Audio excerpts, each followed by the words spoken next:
Welcome to sportsbookreview.com. It's Champions League, it's round of 16, and there's only 4 games, but the talking points are absolutely endless. Well, I've got the 2 madmen with me. I've got Alex and I've got Tan, and we're going to go through these games, but we're not going to be rushing. We're going to try and find all the right niches, the right value, plus money.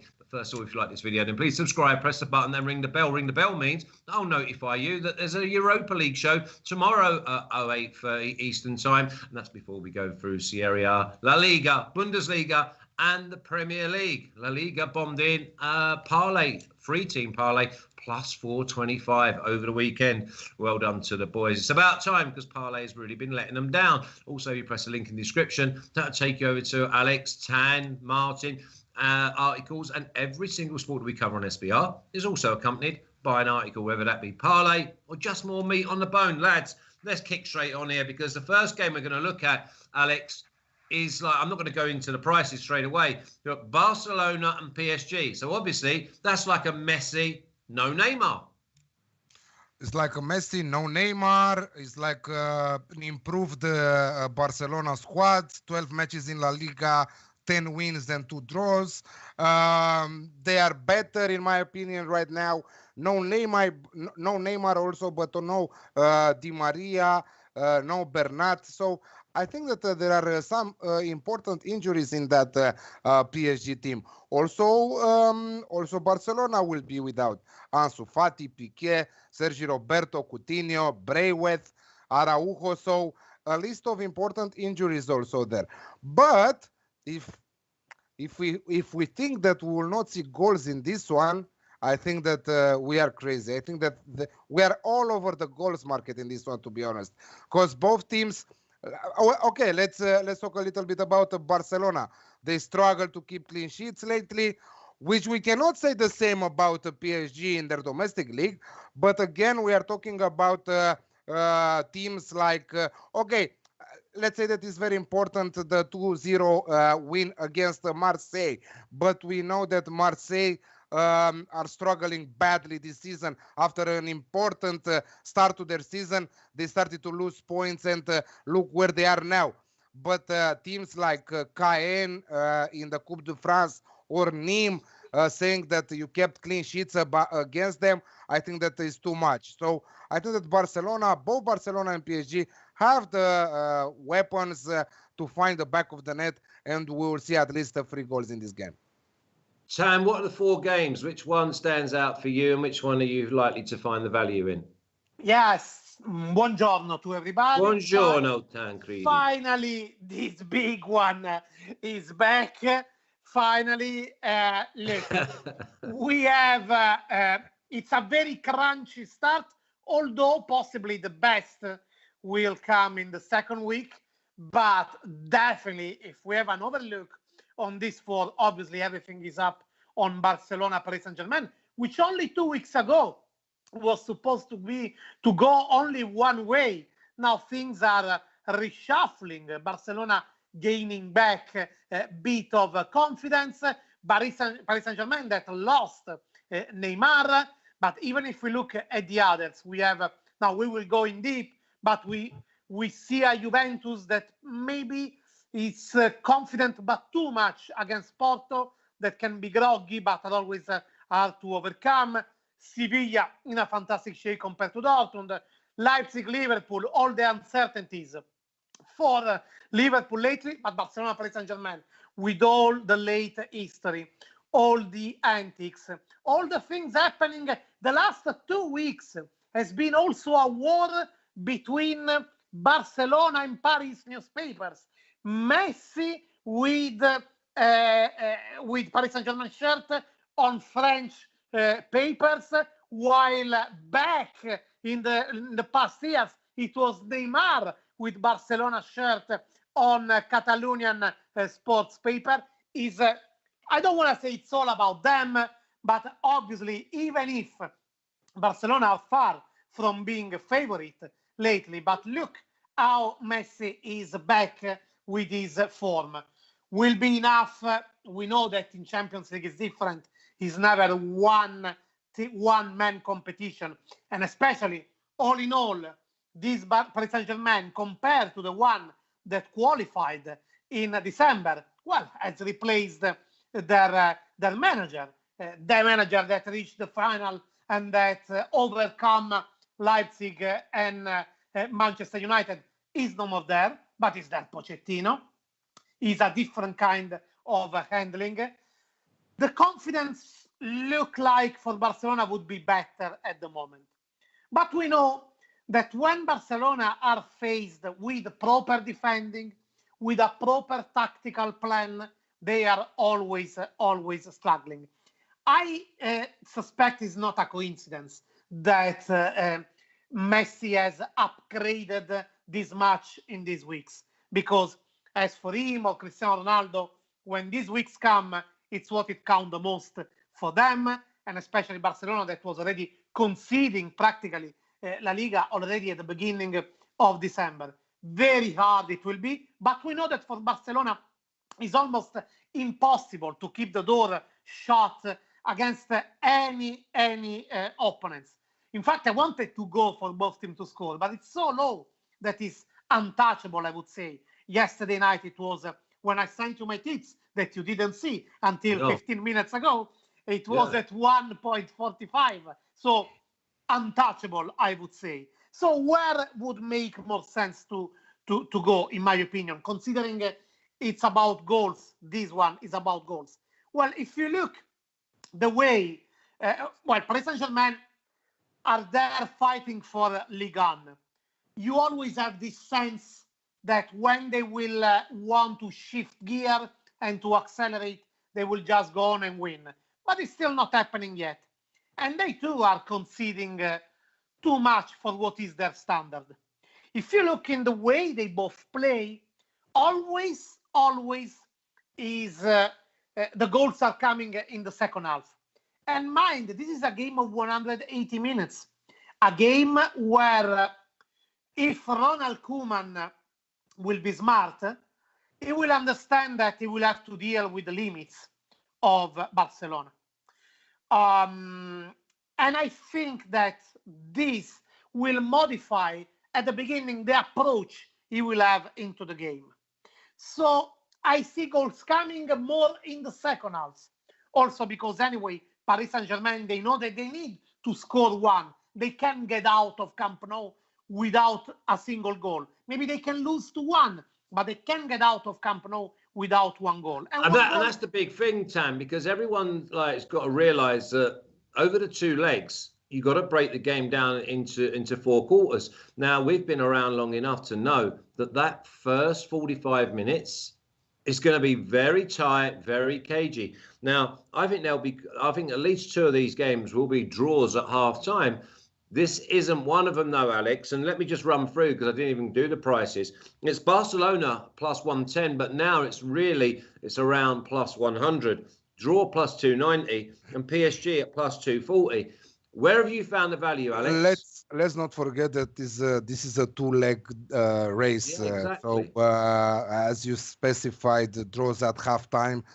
Remember in the last knockout stages that in the first leg there were always low number of goals and also the draws were on the cards. So it's very important to watch also the chat here. Everybody's going with Barcelona in this one. Sean MCK is saying Barcelona draw double chance and over 2.5 goals at 2.1. Andreas is saying Barcelona win and over 2.5 goals at 2.7. Both teams to score Barcelona versus PSG on Los Colchoneros, but Tan also already talked about that, saying that the odds are very low. We know that Mbappe will play, and the most important players will appear in that type. So in this kind of matches, so this will be like Messi versus Mbappe type of game. Verratti's role will be very, very important. So I can't wait to see what Pochettino will play him. But I think that this is probably the only match that I'm going with the Alex Classic in these 2 weeks of Champions League round of 16 first legs. So 1.73 for both teams to score and the over 2.5 goals in the match. This is my take. Okay, you've got to also remember both managers come through the mighty Saints. Both of them, Ronald Koeman and Pochettino, both managed the mighty Saints. So that will mean that it's going to be an entertaining game. Tam, what about cards?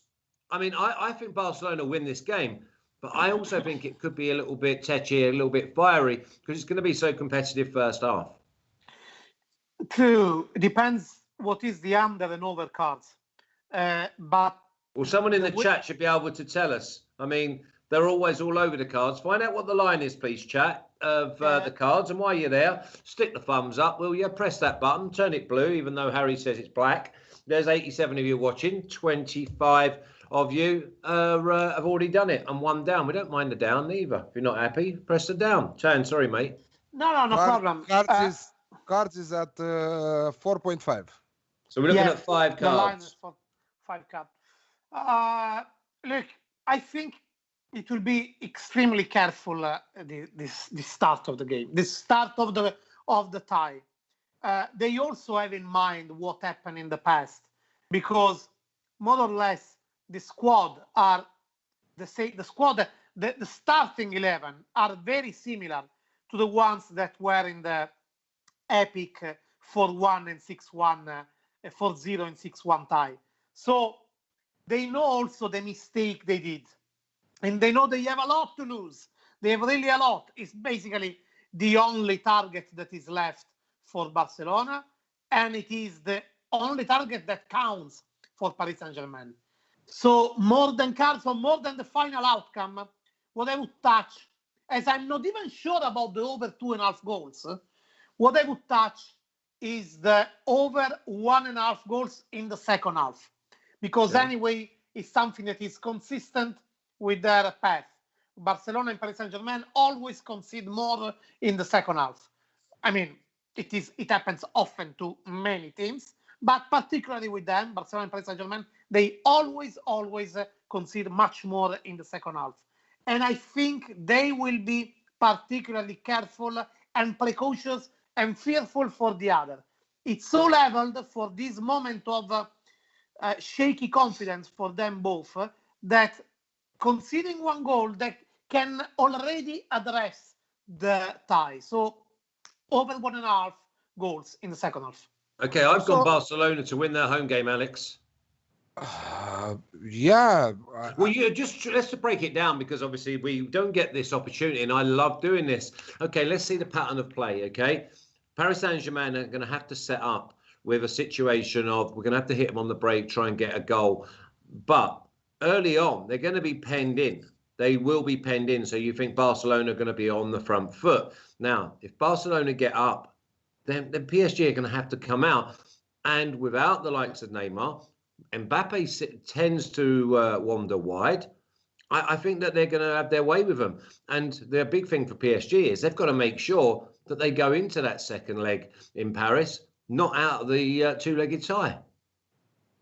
Yeah, so maybe with a draw no bet you can go here, or like Sean MCK said to us, Barcelona draw double chance and over 2.5 goals or both teams to score.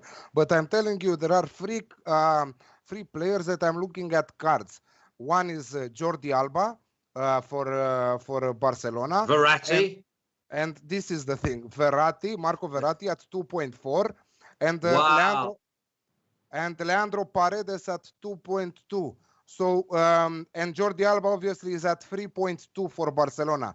I think that those players have the tendency to take yellow cards, and mostly Marco Verratti, as you mentioned, at 2.4. Oh. I think that is a super price for anytime book. And the two PSG centre backs, because I tell you something now, they are so lax. Yes. Tactically, about what you said, Flash, we know that Pochettino can be flexible in Europe. We saw that with Tottenham, that at which he learned in the hard way the lesson of how a reality check can be Champions League, when he was shining against Juventus and still he was kicked out in spite of dominating the tie for 160 minutes out of 180. Well, then the following year, when he reached the final, we saw how flexible, how he learned the lesson. Again, with Tottenham against Borussia Dortmund, in quarterfinals against Manchester City. I think that this flexibility, this tactical flexibility, is more part of what he is and what the team can be with him. While not saying that is not part of Ronald Koeman, but we still have to see that.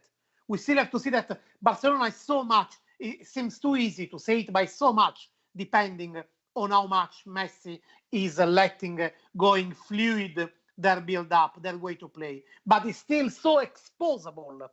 Now, I don't know if it will come that final outcome of someone of the two winning, because I think that Paris Saint-Germain will have nothing against let Barcelona expose, let the guy come, because we know that even if we miss Neymar, with Neymar would be perfect, but with Mbappe and Di Maria on the flanks, we can absolutely expose Barcelona in that way. So maybe if Messi keep with this form, so maybe it will be hard for Paris Saint-Germain to control him. But the moment that they start in that way, they start to hold back, they started to study each other. But we know that Pochettino got these two different way to face the game. That's why I think in the second half it will open up, because maybe Barcelona will have the strength to fix their mistakes, but first they will commit mistakes. Okay. Also, many important news. Andreas is saying to us that Marco Rose from Gladbach will use his release clause to join Dortmund at the end of the season. The media started to say it now.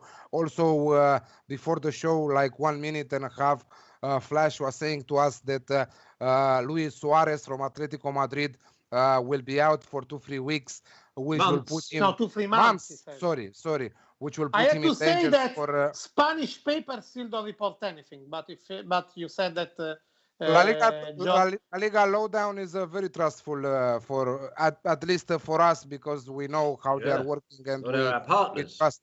Exactly, they are also our partners. So not only that, but also with the Jurgen Klopp, what is happening. But probably we'll speak about it later, with Upamecano from RB Leipzig that signed with Bayern Munich with a 40 million euros release clause. Imagine what is happening. And most of all, this is all the teams from Champions League, that we're talking. No, exactly. Let's move on, because this is an intriguing game, if ever I've seen one. First of all, neutral ground in the first leg. If I'm right, they're going to Budapest. It's Leipzig at plus 250, 10, draw plus 270, Liverpool plus 110. Leipzig struggling with their forward players. Poulsen, Sorloth, not good enough, not Champions League players. Liverpool struggling. Alisson's been one of the best keepers in the world over the last few weeks. Someone's fractured his confidence tank. We know they've got no centre-backs, and now there's talk that Klopp will be walking very soon. Now, is that nonsense? Is that nonsense, Tan? Guys, anyway, on the chat, they are talking about the Luis Suarez from Granada, the Colombian forward. So Flash, be careful what you're saying to us. It's Suarez, isn't it? Did I say Luis Suarez? I just said Suarez. Yeah, sure. So your interpretation is all over the place, gentlemen. Yes. Yeah, indeed. Right. Okay, back to Leipzig, Liverpool. For how limited technically are the forwards of some of the single players of Leipzig, it has never been about the single players with them. Never. Was not even until Timo Werner was there. Now it is official that Upamecano will join Bayern. I don't think it will have a particular influence. At least we saw that Nagelsmann has always been very good to be larger than his squad and embrace all the problems. And I see that Leipzig are keeping high their standard of performance. We know that Europe is a completely different thing. Champions League is a completely different thing.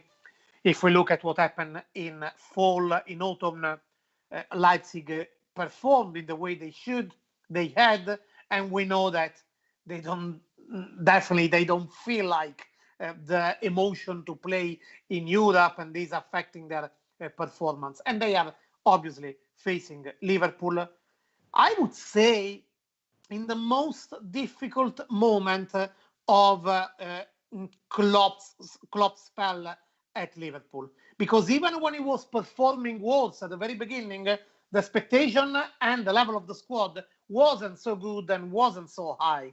Now it's different.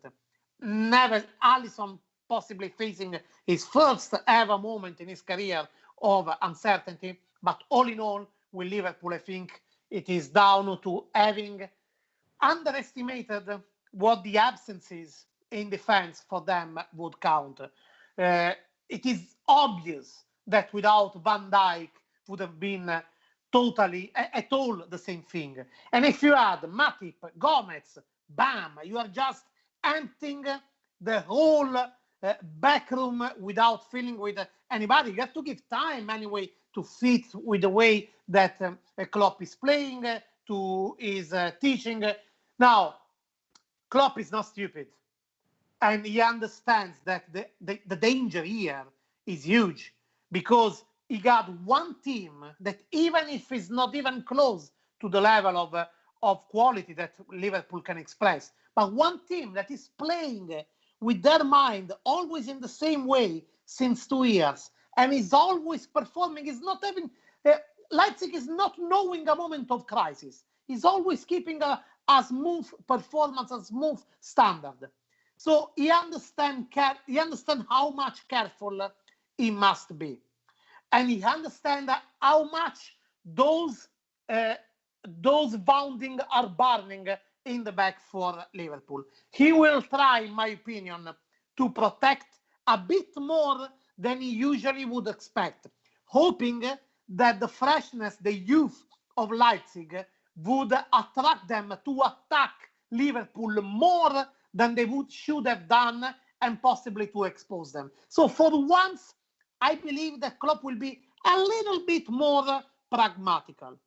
I know the odds on this are low, but they are still, I would say, still the minimum decent to touch, at least yesterday night, where it was a 1.50, both teams to score. No way that that Liverpool are able to keep the door shut at the moment. But I think that the youth of Leipzig will trick them to try to win this already now. And for once, having Klopp more practical and having anyway his weapons, his arrows, his Salah, his Mane, his ability to transition, that for sure will anyway have an impact, anyway that will leave a trace to Leipzig. Knowing how difficult is the moment, Klopp knows that in this moment, even 1-1, to get out with a 1-1 from this game would be good for him. So both teams to score. Yeah, this game is probably more than any other game. It is all about the second leg. So I've gone strong here, Alex. I've gone with a draw at half time. I think that it's one of those you don't get too far behind. You look over the two legs, the 4 quarters, but you make sure that you're in the game at all aspects of this tie, or the ties up. I know that Liverpool are in a difficult period. I know that this is the toughest period, but we are talking about Champions League, and we know their experience. We know what players they have. We know that they are missing a lot of players: Fabinho, Gomez, Jota, Matip, Origi, Van Dijk, Keita, Milner, and so on, right? So the pressure right now is on Liverpool. There is no pressure on Leipzig. But Tancredi mentioned pragmatic, Jurgen Klopp being pragmatic. I don't think that it will be the first time that he will be pragmatic in a Champions League two legs tie in the first game being away and knowing that the second leg is at home. I think that the most important thing that Jurgen Klopp will want right now, will not want to lose this game, and will try to find the back of the net, because we know how important the away goals represent, how much they represent in a two-leg tie. So what I think here, I think that is another type of game. I wouldn't even mind to go both teams to score. No, to be honest, I don't know. But I think that I think that at 2.6, there is a huge value on that. I see a 1-0 type of match. It would not be a surprise if Liverpool will win this match at 2.35. But I think that the best combination to go is draw double chance on Liverpool and under 3.5 goals in the match at even money. Plus 100. I just think that it's going to be 0-0, maybe 1-1 at half time. I think that both teams are going to be very slow out the blocks. With Liverpool, you can't rule them out. I mean, you've got Sadio Mane, you've got Firmino, you've got Salah. Them boys on the break. But that's where I think it's going to be a draw. Because Leipzig are not going to come out and go gun-ho. Don't write them off. They are world-class players and they are behind their coach right now, right? Don't write them off. 2.35, a little bit of value on that Liverpool to win on the road. I don't think that they will lose this one. Be careful. They are the confidence is at low levels. But you couldn't bet against them. You could not bet against them. You cannot bet that Leipzig win this game. No, you cannot. I think that we should stay off this one, but the value is there on the away side. Because I said to you, don't write them off. As you mentioned, their players, what they can do on the break, probably they will keep the ball to Leipzig. Probably they will do that in the first half. But as you mentioned, Salah, Mane, Firmino, I think that top class players who will be behind their coach right now. That will say a lot. That will be a huge match for them. Yeah, I mean, a lot of people have said that Klopp has lost the dressing room because Robertson and Alisson were scrapping, and I mean proper fighting in the dressing room after the Leicester game. For me, that is not that he's lost the dressing room. That, for me, is a healthy dressing room where the players are caring that much that they're taking it upon themselves to try and sort things out and digging out your partners. So for me, I was in many a dressing room where it kicked off. It was scraps. There were scraps between the manager and the players digging out each other. For me, that's a healthy dressing room. What's not healthy is what Jurgen Klopp's had to go through recently. Yeah, you are the expert about that, so I don't put myself in the debate in a topic where you are a master. But totally right, fair. I mean, seems to me that you lose the dressing room when they don't seem to care, not where they overdo to try to cover the mistakes of the teammates. And all in all, it's not like if players do mistakes, so automatically the manager is losing the dressing room. Just think about what has been the journey of Klopp with Liverpool. So not only achieved all the target he had year by year. He won the league by 20 points last year. Yeah, and after winning the Champions League, it has been a long journey. But if you think about it, Tan, think about how he was at Dortmund. 2 amazing years, and after that decline. This is what is happening also to Liverpool. No. The same it is. No. At another level, but 2 amazing years with Klopp for Dortmund, and after that going down. No, you don't say 2 amazing years. It has been a long spell that has get until that point. The thing is this. Klopp has built piece by piece the puzzle that is Liverpool, same as he did at Dortmund, but with a difference. At Dortmund, when he left, anyway, what was happening? The pieces were falling apart.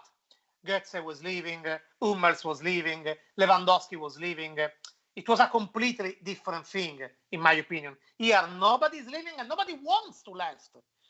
It's just that after 3 years played at unbelievable pace, let's remind, Liverpool reached the Champions League final and lose to Real Madrid, win the Champions League the following years, win the league the following years, 5 years ago, reached the Europa League final. It has been a journey a trend always going up. You have to give it to the fact that they might not play one season at the same level as the others. So, and also, this is particularly exposed by Manchester City establishing the record of consecutive wins in Premier League. So you have one that is a super shining, and the other that, I want to remind, had the whole the whole segment of centre-backs that has got injured. Give Van Dijk in a normal, not in a good way, in a normal way, and one among Gomez and Matip in a normal way, and you see Liverpool there competing, possibly losing, but they're competing.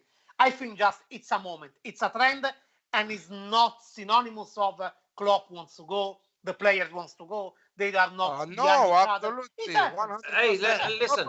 Let's kick on, eh? Let's kick on because Well, just to wrap it up, it that'd happens, be nice. And considering that Klopp, whether you consider him a smart or just a winner manager, Klopp, in my opinion, is not only a winner, he's smart because he achieved there counting on his knowledge. So, in my opinion, he will understand entering this game what are the dangers within Liverpool, not coming from outside Liverpool. Many bad stuff happens to Jurgen Klopp in a very close period, a short period, with his mother who passed away, with so many injuries, with so many defeats. I don't think that we should blame him, you know. I don't think anyone is, are they? Yeah, I think everyone seems to be behind Klopp for what he's done. A lot of them are asking for his head and go not to see you, but they forgot that how many years ago it was the last Premier League win for title for Liverpool and so on, Champions League. But that won't mind him because he's a fighter. Probably I'm thinking that he will stay and he will, like Pep Guardiola is doing right now at Manchester City. He constructed, but right now he's reconstructing. So I think that Liverpool will do the same. With the only difference is that Liverpool will have in few months all their players fit, and we will see them next season. But see, here is not only a problem. Very fast. It's not only a problem of being grateful, because, for example, with Pochettino at Tottenham, you have to be grateful, but people from within would say, yeah, here something got lost here. There is no more the same glue between manager and locker room, or some players are not so focused. It's not even about being grateful.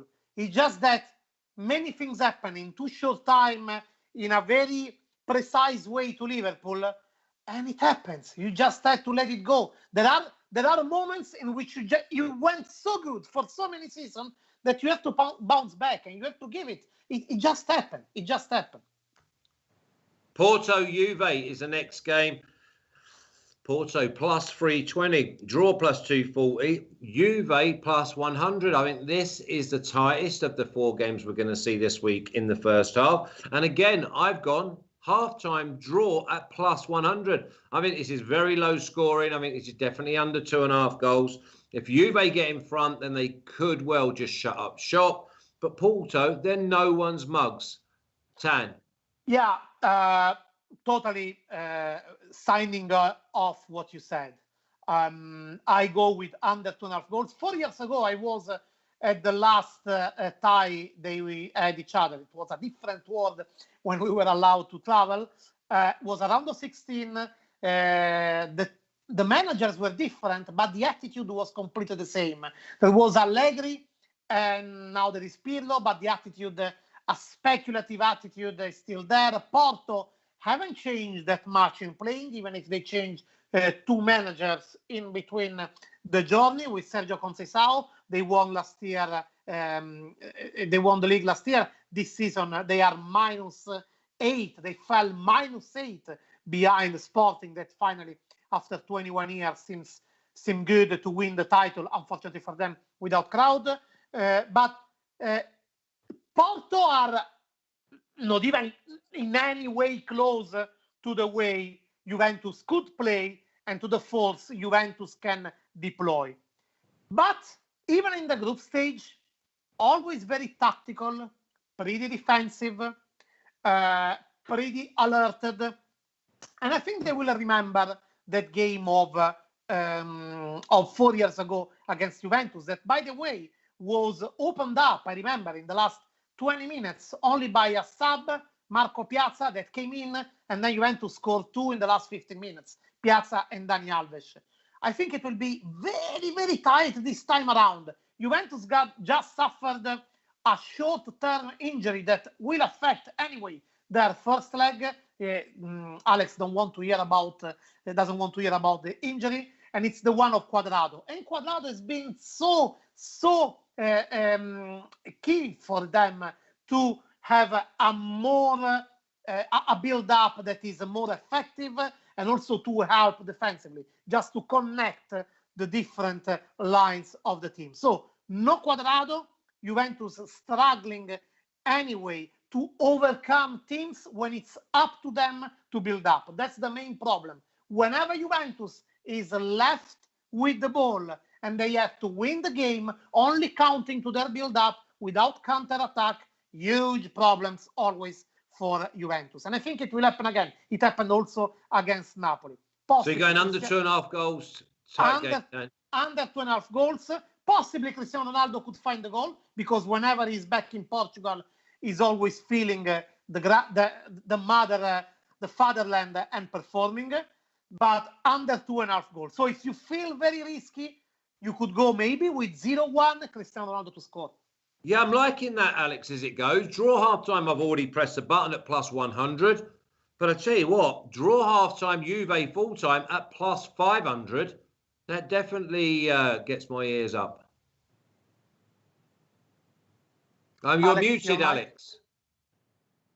I'm not going against you. I know that Juventus are heavy favorites, but their vulnerability in their defense often causes shocking results, like Tan said, when they have to construct and to create and everything.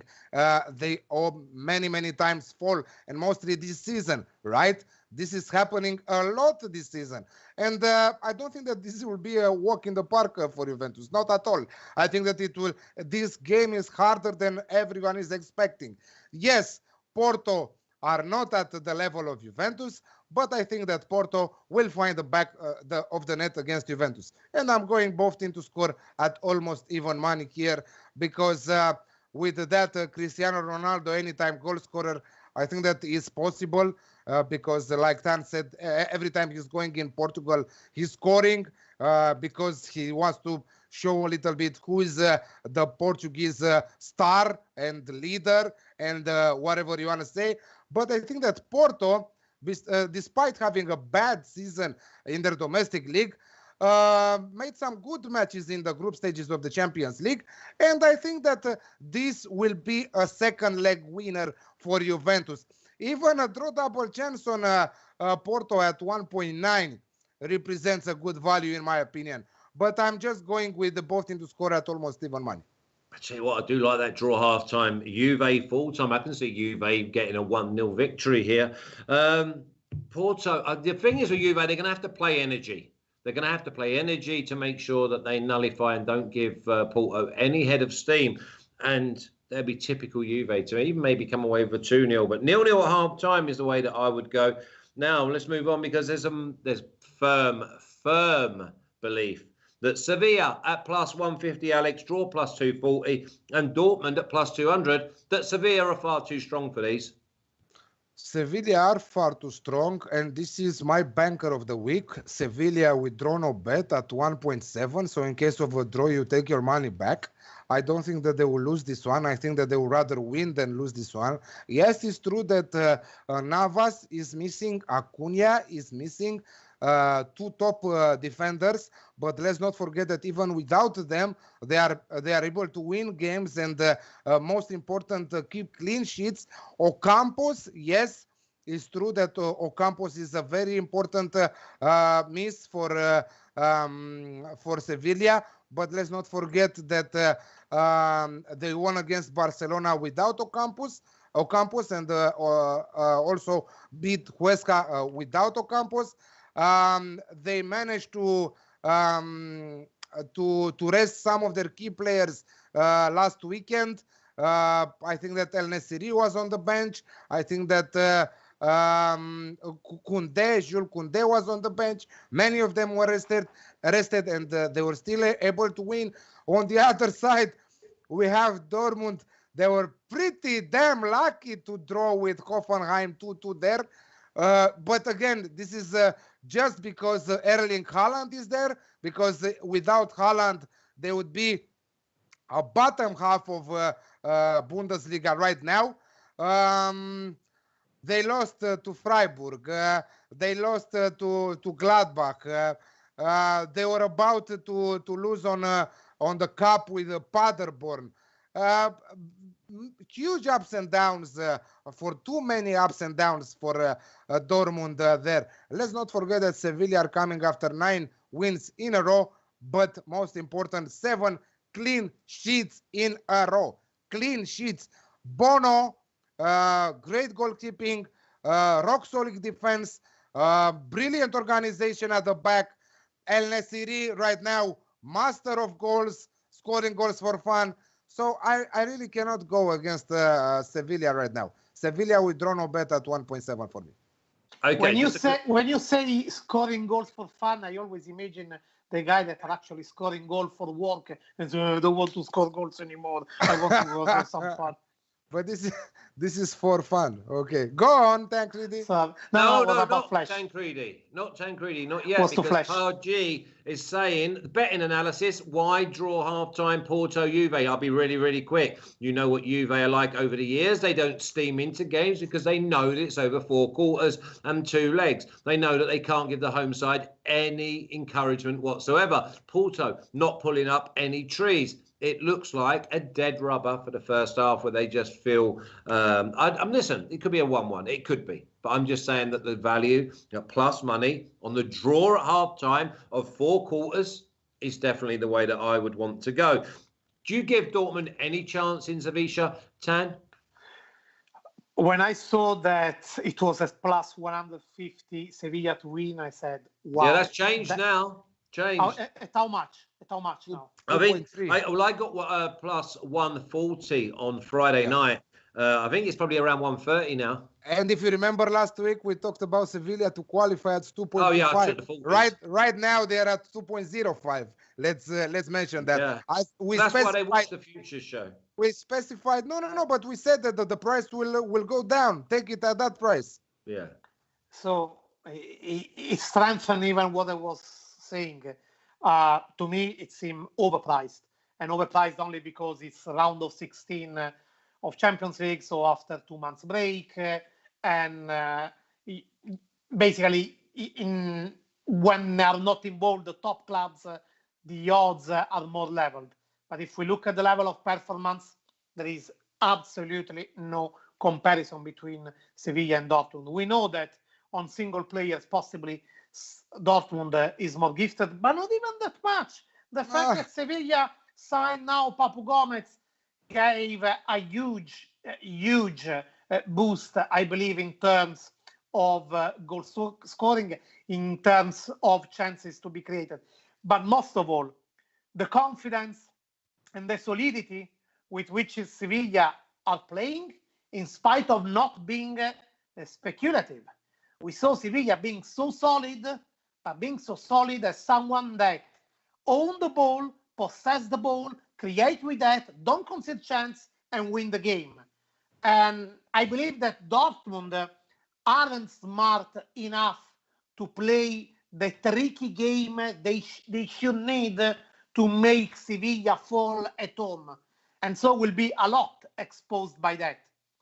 Again, at plus 150, 40, 30, whatever it is, seems to me that it is overpriced, because on a tactical side and on a performance side, there is absolutely no comparison between the two. You could see that on the technical side, Dortmund is a bit better, but lately, not even that much.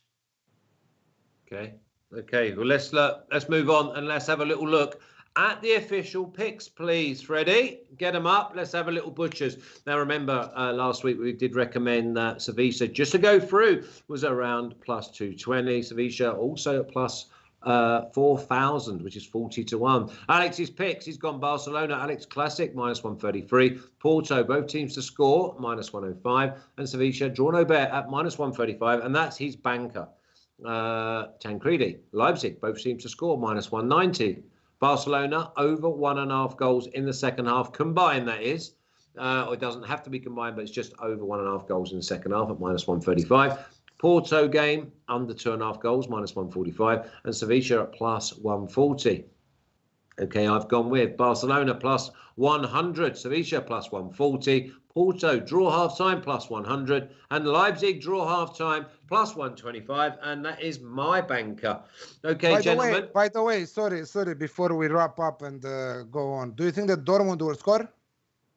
You've got to see, you can't say no, can you? You cannot say no, because they've got a goal scorer that just doesn't even need half a yard to pull the trigger. I would say that Sevilla are probably one of the best defensive sides but I mean, you can't never say that Dortmund don't score. I mean, how often do Dortmund not score?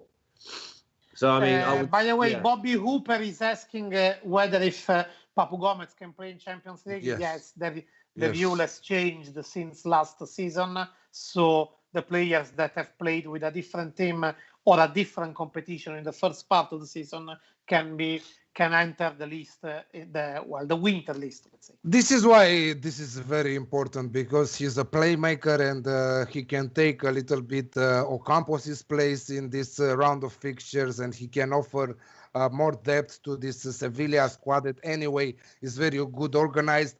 And but it depends if he will play or not. You know. Well, again, they've got a good enough squad now, you know what I mean? So we'll see how they go. But Rude Boy's just turned up, so that gives me perfect timing to say, if you like this video, then please subscribe, press the button, and ring the bell. Ring the bell means I'll notify you, and you'll get the Europa League show tomorrow with Alex and Tancredi. Button, Rude Boy. The thumbs up button, Rude Boy. Not the thumbs down. 68, not bad. 161 of you watching live, which is absolutely brilliant. Press the link in the description. That'll take you over to articles wrote by Tan or Alex or Martin. But every single sport we cover on SBR will be accompanied by an article over there. Looking forward to these games on Tuesday and Wednesday, but don't forget Europa League show tomorrow 08:30 Eastern time. Also La Liga got a game tonight where we've gone for Athletic Club, and also in the Premier League with West Ham. So enjoy, and we'll see you again tomorrow. You take care. The champions. Na, na, na, na.